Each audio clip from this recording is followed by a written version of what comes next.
जय हिंद, नमस्कार। कैसे हैं आप सभी? हम आशा करते हैं कि आप सभी अच्छे होंगे, स्वस्थ होंगे, मस्त होंगे। इस नए क्लास में आप सभी का स्वागत है। तो आज की क्लास में हम लोग करने वाले हैं, जी हाँ, सोशल साइंस यानी सामाजिक विज्ञान का ऑब्जेक्टिव क्वेश्चंस। तो जी हाँ, इस क्लास में हम लोग करेंगे ऑब्जेक्टिव क्वेश्चंस। और इससे पहले आप सभी को मैं मकर संक्रांति की ढेर सारी बधाइयाँ देता हूँ। तो इसी के साथ हम लोग क्या करेंगे, क्लास को स्टार्ट करेंगे। और क्लास को स्टार्ट करने से पहले मैं आप सभी से चाहूँगा, अगर आप चैनल पर नए होंगे तो चैनल को सब्सक्राइब कर लीजिएगा, बेल आइकन ऑन कर लीजिएगा और लाइक और शेयर ज़रूर कर दीजिएगा। और कमेंट करके सारे आंसर का जो जवाब है आप कमेंट बॉक्स में लाइन बाय लाइन दे सकते हैं नंबर वाइज़। तो आइए इसी के साथ जो है आज की क्लास को हम लोग स्टार्ट करते हैं। तो काउंट काबूर को विक्टर एमिलोन ने किस पद पर नियुक्त किया था? ठीक है, हमारा जो सबसे पहला प्रश्न है कि काउंट काबूर को विक्टर एमिलोन ने किस पद पर नियुक्त किया था? तो याद रखिएगा, काउंट काबूर को विक्टर एमिलोन ने प्रधानमंत्री के पद पर नियुक्त किया था। किस पद पर नियुक्त किया था? प्रधानमंत्री के पद पर। क्यों? क्योंकि जो विक्टर एमिलियन था ना, वो नया शासक बना था। कहाँ का? सार्डिनिया पिडमाउंट का जो है ना, नया शासक बना था। ठीक है, और वो राष्ट्रवादी था। वो क्या था? वो एक राष्ट्रवादी था। वो क्या चाहता था? वो ये चाहता था कि इटली जो है ना, एक स्वतंत्र बन जाए, आजाद बन जाए, गणराज्य बन जाए। ठीक है, लोगों की आजादी हो। इसलिए उसने सोचा कि एक ऐसे इंसान को जो है गद्दी पर बैठाना चाहिए जो इटली की भलाई के बारे में सोचे। तो उस व्यक्ति का नाम था काउंट काबूर, जिन्हें उसने प्रधानमंत्री के पद पर नियुक्त किया था। ठीक है, तो पहले का आंसर सी हो। तो चलते हैं, दूसरा प्रश्न क्या कहता है? कहता है कि मैग्नीज उत्पादन में भारत का विश्व में कौन सा स्थान है? ठीक है, मैग्नीज के उत्पादन करने में भारत का जो है ना, विश्व में कौन सा स्थान है? ठीक है, तो आइए सबसे पहले देखिए, मैं आपको बता देता हूँ। इस प्रश्न का जो राइट आंसर हो जाएगा वो क्या हो जाएगा? तृतीय स्थान पर हो जाएगा। क्या हो जाएगा?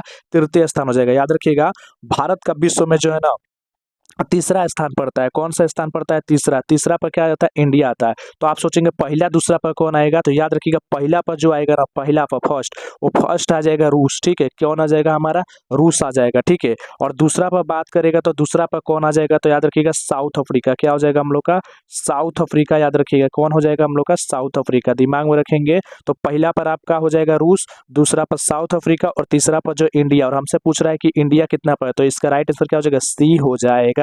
ठीक है, यहाँ से दो तीन क्वेश्चन और है जो इंपॉर्टेंट बन जाते हैं बहुत ज्यादा। तो देखिए, इससे रिलेटेड क्वेश्चन क्या है कि आपसे पूछा जा सकता है कि 1 टन इस्पात बनाने में लगभग कितने केजी मैग्नीज की जरूरत पड़ती है? तो आप बताइएगा 10 केजी। ठीक है, 1 टन इस्पात बनाने में कितने केजी मैग्नीज की जरूरत पड़ती है? तो 10 केजी की जरूरत पड़ती है। ठीक है, यहाँ से एक और क्वेश्चन बन सकता है, आपसे पूछा जा सकता है कि भारत का कौन सा ऐसा राज्य है जो सबसे ज्यादा मैग्नीज का उत्पादन करता है? ठीक है, तो मैग्नीज का भारत का वो कौन सा राज्य है जो इंडिया में, भारत का, तो भारत का अगर बोलेगा तो बताइएगा उड़ीसा। क्या हो जाएगा हम लोग का? उड़ीसा हो जाएगा। क्या हो जाएगा? उड़ीसा। याद रखिएगा, उड़ीसा हो जाएगा हम लोग का, जो बहुत ही ज्यादा उत्पादन करता है। याद रखिएगा। ठीक है, कितना परसेंट उत्पादन करता है?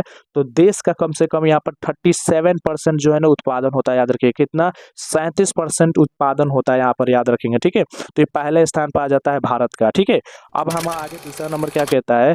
कहता है हमारा कि इटली और जर्मनी वर्तमान में किस महादेश के अंतर्गत आते हैं? ठीक है, तीसरा प्रश्न कह रहा है तो ये कौन हो जाएगा? तो इस प्रश्न का राइट आंसर क्या हो जाएगा? ये हो जाएगा, सी हो जाएगा। ठीक है, आगे बढ़ते तरफ चलते हैं। चौथा नंबर प्रश्न क्या कहते हैं? चौथा नंबर प्रश्न कह रहा है कि सन 1870 में फ्रांस और प्रसा के बीच में युद्ध कहाँ लड़ा गया था? जो युद्ध लड़ा गया था, वो युद्ध कहाँ लड़ा गया था? याद रखिएगा, ये जो युद्ध लड़ा गया था, याद रखिए कहाँ लड़ा गया था। तो ये युद्ध लड़ाई गई थी सेडोन नामक जगह पर। कहाँ पर लड़ी गई थी? सेडोन। युद्ध कहाँ हुआ था? तो सेडोन नामक, इसलिए इसको क्या बोलता है? सेडोन का युद्ध बोला जाता है। क्या बोला जाता है? सेडोन का युद्ध।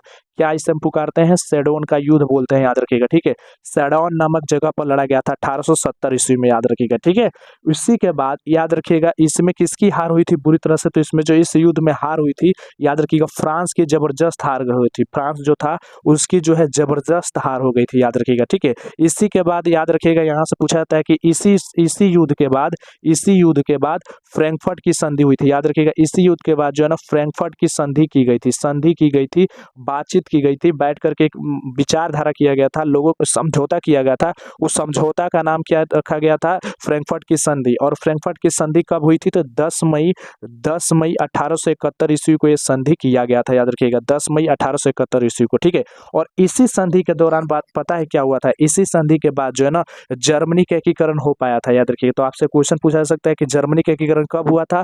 तो बोलिएगा 10 मई 1871 का जो संधि हुआ था फ्रैंकफर्ट के, उसके बाद ही हुआ था। तो ठीक ठीक है, याद रखेंगे। क्वेश्चन क्या कहता है, अगला क्वेश्चन कह रहा है 5 नंबर कि यंग इटली का संस्थापक कौन थे। ठीक है, हमारा जो अगला प्रश्न है कि यंग इटली के जो है संस्थापक कौन थे, तो याद रखिएगा यंग इटली का जो संस्थापक करता थे वो थे हमारे मेजनी। कौन थे हमारे, मेजनी थे, याद रखिए कौन थे हमारे, मेजनी थे, याद रखिएगा। ठीक है, एक और बात याद रखिएगा, यहाँ से पूछा जा सकता है कि यंग इटली की जो स्थापना हुई थी संस्था की, वो कब की गई थी, तो याद रखिएगा जब डेट पूछा जाएगा तो बताइएगा 1831 में। ठीक है, कब बताया जाएगा, 1831 में। ठीक है, मेजनी ने 2 तरह के संस्था का उत्पादन किया था, 2 तरह के संस्था का गठन किया था।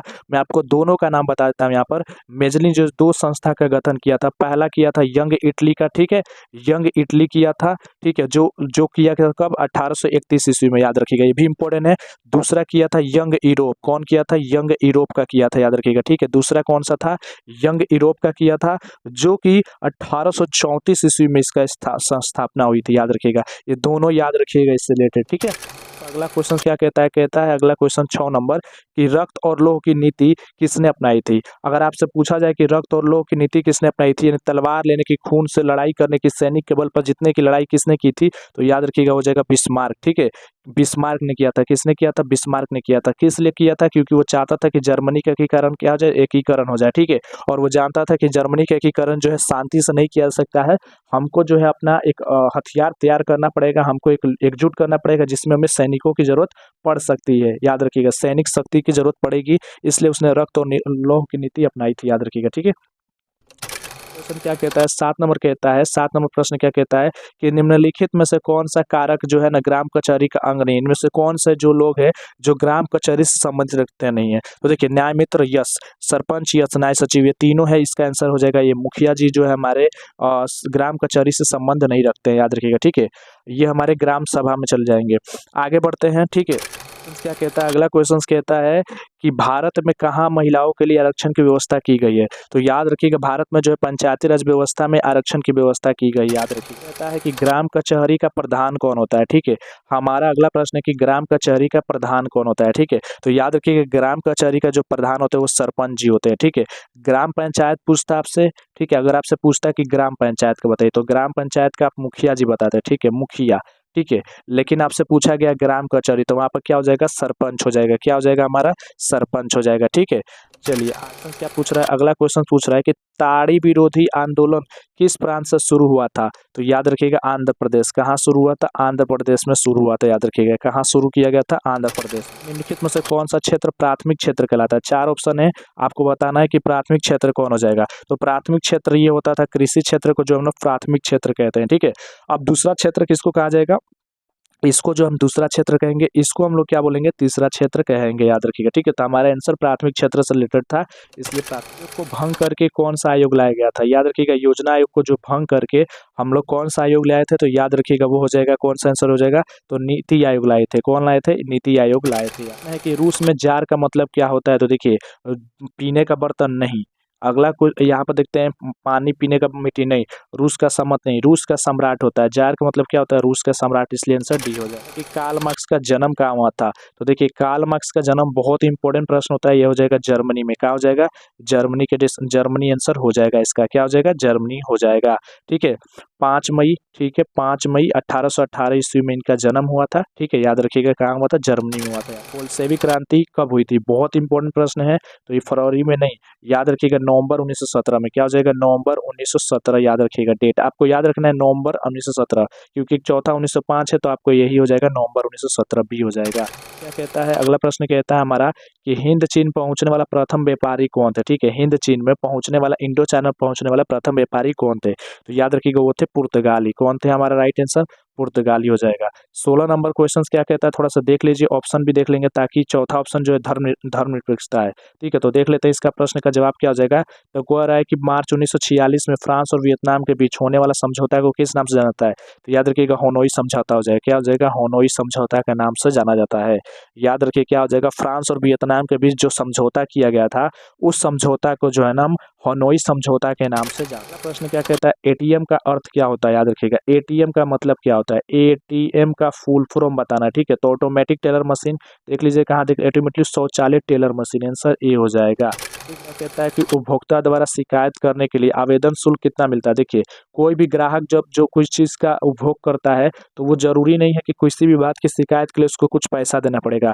वो निःशुल्क सेवा का आनंद लेकर के शिकायत कर सकता है, इसलिए आंसर डी हो जाएगा। ठीक है, कहता है क्या कहता है कि गांधी जी ने दांडी यात्रा किस तिथि को प्रारंभ की थी। तो याद रखिए, गांधी जी जो है हमारे, वो दांडी यात्रा किस तिथि को प्रारंभ किए थे। तो 12 मार्च 1930 को। देखिए, बहुत इंपॉर्टेंट प्रश्न बन जाता है, इसको याद रखिए, 12 मार्च 1930 को। और कब खत्म किए थे। तो 6 अप्रैल को। कब किए थे। 6 अप्रैल को खत्म किए थे। क्या करके।